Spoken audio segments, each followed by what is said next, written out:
All the scratch films that I made is that the original material, the images themselves come from woodblock engravings. This is a section out of one of Gustave Doré's engravings. This bottom one, after I've scratched on the film itself. So the way I made the film was I shot the engravings with a 16mm camera, and then I enlarged the engraving up to 35mm. I shot details of the engravings, but I also filmed them very dark, or rather I got the laboratory to print them very dark. That's why it's quite a bad quality, this one up here.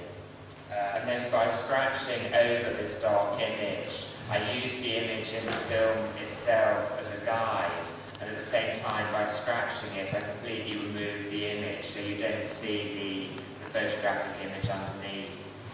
And conceptually, this was very interesting to me, because that's the way these wood engravings were made.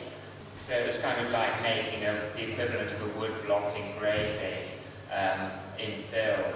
It was really the same technique, but applied to a more modern technology.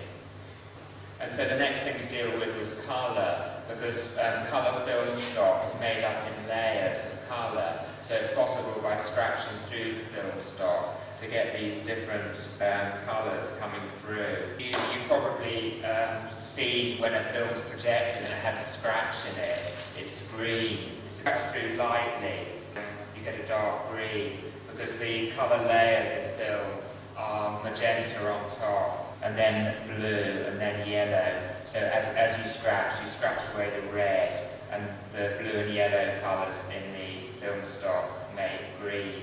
And if you scratch deeper, you get the yellow colours, and if you scratch right the way through, you get white.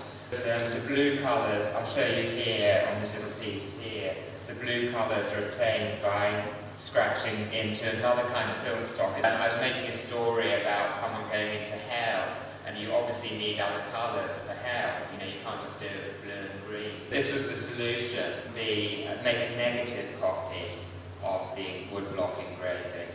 So that's the negative. And then scratch it in the colour. So that's the scratched.